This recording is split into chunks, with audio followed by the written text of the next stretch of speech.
पहले दिन से हम सब लोग अपोजिशन की पार्टी सब लोग कह रहे थे कि ये तीनों कानून अनकॉन्स्टिट्यूशनल है।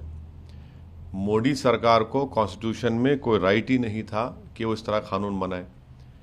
दूसरा, ये सिर्फ कानून इसलिए बनाया गया क्योंकि मोदी अपने ईगो की सेटिस्फैक्शन के लिए, अपनी अनानियत और हम जिसको हिंदी में कहते हैं अहंकार के लिए उन्होंने ये कानून बनाया। और इस गलत और काले कानून की वजह से 700 किसानों को अपनी जानें खोनी पड़ी। अगर वो अपने ईगो को बाजू रखते और अपने संविधान को सामने रखते तो ये कानून बनता नहीं और ये 700 किसान अपनी जान उनको देनी नहीं पड़ती। तो ये फैसला बहुत देर के बाद हुआ है, बहुत देर लगा दी मेहरमा आते आते। और तीसरी बात ये है कि मोदी, ये मैं शुरू से कह रहा हूँ, ये सरकार डरती है जब जनता रोड पर निकलकर प्रोटेस्ट करती है। और ये दूसरा एग्जाम्पल है कि पहले तो CAA का प्रोटेस्ट आपने देखा कि पूरे देश में मुसलमानों के साथ सेकुलर लोग ठहरे, अभी तक रूल्स नहीं बने उसके। दूसरा ये किसानों का आंदोलन, तो ये यकीनन किसानों के आंदोलन की, किसान के तमाम किसानों की ये कामयाबी है। और चौथी बात, इसमें ये बात साबित हो गई कि ये बड़ा प्रचार बीजेपी ने किया था कि 1 नेशन के लिए 1 कानून होना चाहिए, आपको वापस लेना पड़ा। तो 1 नेशन के लिए 1 इलेक्शन भी गलत है। हर स्टेट में इलेक्शन जब भी होगा तभी तो हम सरकार को आड़े हाथ लेंगे और सरकार काम करेगी गरीबों का। तो ये 1 नेशन 1 इलेक्शन गलत है। और पांचवी बात यह है कि मोदी सरकार वो बड़े बड़े उद्योगपति, बिलियनर जिसको कहते हैं, उन पर बड़ा बैसाखी बनाकर उनको इस्तेमाल कर रही थी और देख लिया कि वो बैसाखी भी नहीं बन सके। तो इनको ये जो फैसला लेना पड़ा, इनको आने वाले स्टेट इलेक्शन में इनको जिसे उर्दू में कहते हैं कि नविश्ते दीवार, राइटिंग ऑन द वॉल नज़र आ गई। तो इसीलिए अपने आप को बचाने के लिए, अपनी पार्टी को बचाने के लिए उन्होंने ये फैसला लिया है। और इसमें ये मत समझिए कि मोदी जी बड़ा काम किए। इनको नज़र आ गया था कि देश इनके खिलाफ हो रहा है और चुनाव में जाना है उनको, उत्तर प्रदेश में, पंजाब में और 2-3 स्टेट में। इसलिए फैसला लिया गया। और शायर ने सही कहा था कि दहन पर है उनका गुमान कैसे कैसे, कलाम आते हैं दरमियान कैसे कैसे, ज़मीन व चमन गुल खिलाती है क्या क्या, बदलता है रंग आसमां कैसे कैसे। तो वो दिन दूर भी नहीं है इंशाल्लाह जब मोदी सरकार CAA का कानून भी वापस लेगी। नहीं, ये सब अनकॉन्स्टिट्यूशनल है ना, ये सब अनकॉन्स्टिट्यूशनल कानून है।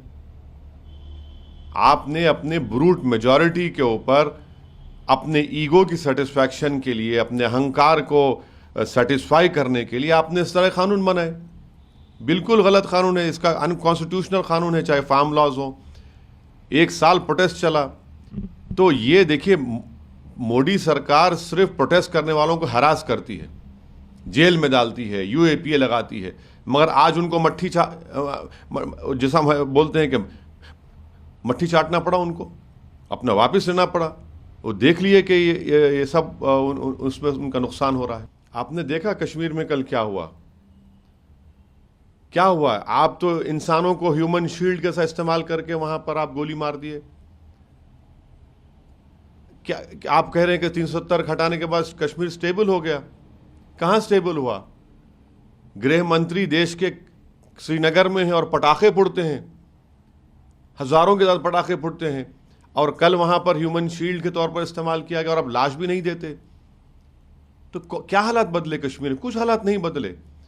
आप सिर्फ अपनी जिद, अपने आइडियोलॉजिकल जो गोल्स हैं उसको पूरा करने के लिए अनकॉन्स्टिट्यूशनल तरीके से कानून बना रहे पूरा। वो भी वापस होना चाहिए। नहीं, आप ये तो सब देखते जाइए ना आगे क्या क्या होता है। मगर क्या कश्मीर में स्टेबिलिटी आ गई? क्या कश्मीर में अमन हो गया? कहाँ हुआ है? जब लोग रोड पर निकलकर मरने वाले इनोसेंट लोग कह रहे हैं कि कम से कम हमारी लाश तो दे दो हमारी, आज आपको एक्सह्यूम करना पड़ा उनकी बॉडी को। कहाँ आपने स्टेबिलिटी लाई कश्मीर में? कहाँ LAC और LOC पर अमन है? लद्दाख में के अंदर आप जाइए, ऊपर चीन बैठा हुआ है। आपने पाकिस्तान से दोबारा सीज फायर क्यों किया और उसके बावजूद भी वहाँ पर ड्रोन से हथियार आ रहे हैं? तो हर देखिए, हर महाज पर मोदी सरकार नाकाम साबित है और ये बताता है देश को, और हमको ये पैगाम मिलता है कि कोई भी सरकार अगर 300 एमपी सीट जीत कर ला भी लेती है तब भी वो गवर्नेंस नहीं कर पा रहे हैं ना, गवर्नेंस नहीं कर पा रहे हैं। इसीलिए इनको हालत मजबूरी में अपने आप को बचाने के लिए ये इस तरह के कानून को वापस लेना पड़ा, जो पहले दिन से ही काला कानून है और अनकॉन्स्टिट्यूशनल है। यकीनन देना चाहिए, जब सरकार इस बात को मान रही है कि हमसे गलती हुई और हम इस कानून को वापस ले रहे, तो ये सरकार का एक मॉरली भी और लायबल है इसके ऊपर, ये उनकी जिम्मेदारी है। अगर आप ये कानून नहीं बनाते 700 किसान नहीं मरते, तो कम से कम आप उनकी मदद तो करिए। देखिए, जान तो चलेगी, जान तो वापस आने वाले नहीं है। पैसा किसी इंसान के, किसान की जान की कीमत नहीं बन सकता, मगर कम से कम उन किसानों से अगर मोदी सरकार को इतनी हमदर्दी वाकई में है, तो हम इस बात का डिमांड करते हैं कि मोदी सरकार उनको एक्स ग्रेशिया दे। जब आप मान चुके हैं कि ये अनकॉन्स्टिट्यूशनल था, इनसे गलती हुई, हमने अपने ईगो की सेटिस्फैक्शन के लिए अपनी ब्रूट मेजॉरिटी के ऊपर एक काला कानून बनाया जिसको हम वापस ले रहे हैं, तो उनकी मदद करिए।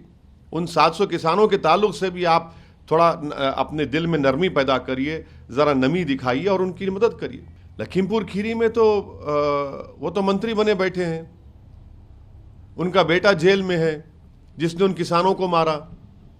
आप मंत्री पद पे कैसा रहेगा, कैसे इंसाफ होगा उन किसानों से, जो 4 किसानों से जिसको मंत्री के बेटे ने अपनी गाड़ी से रौंद दिया, अपनी राइफल से उन पर गोली चलाई। अगर सुप्रीम कोर्ट सोमोटो लेता तो वो बेटा भी गिरफ्तार नहीं होता। तो ये भी तो देखना पड़ेगा ना। हमारा मानना यह है कि अजय मिश्रा जब तक उनके बेटे के ताल्लुक से कोर्ट कोई ख़तई फैसला नहीं कर देता, वो मंत्री पद पर उनको रहने का अखलाकी कोई वजह ही नहीं है। वो ना रहे, कोर्ट फैसला दे दे उनके बेटे के बारे में और फिर उसके बाद आपको सरकार जो चाहे करे। उनको क्यों रख रहे हैं वहाँ पर? मैं शुरू से कह रहा हूँ, इसलिए रखा जा रहा है क्योंकि उनका ताल्लुक एक अपर कास्ट कम्युनिटी से है और उत्तर प्रदेश में उस कम्युनिटी के और कास्ट के वोट की बीजेपी की ज़रूरत है, इसलिए उसको नाराज़ नहीं करना चाहते, इसलिए उनको मंत्री पद पर रखे। मगर ये कैसा इंसाफ होगा कि उनके पिताजी होम मिनिस्टर के पोस्ट पर रहेंगे और बेटे के ऊपर केस चलेगा मर्डर का? ये तो सुप्रीम कोर्ट के सोमोटो लेने से ही तो इतनी बात आगे बढ़ी, वरना वो तो वहीं ख़त्म हो जाता। अब ये तो किसान आंदोलन में जो उनके नेता हैं, जो उनके जिम्मेदार हैं, वो इस बात का फैसला लेंगे, मैं उस पर कुछ नहीं बोल सकता। मगर ये बात तो साबित हो गई है कि मोदी सरकार ने गलती की, अनकॉन्स्टिट्यूशनल कानून बनाया, और इस बात ये भी साबित हो गई कि 300 एमपी रहने के बावजूद भी जब देश की जनता किसी सरकार के गलत फैसले के खिलाफ रोड पर निकलकर कंसिस्टेंटली प्रोटेस्ट करती है, तो ये सरकार पीछे हट जाती है।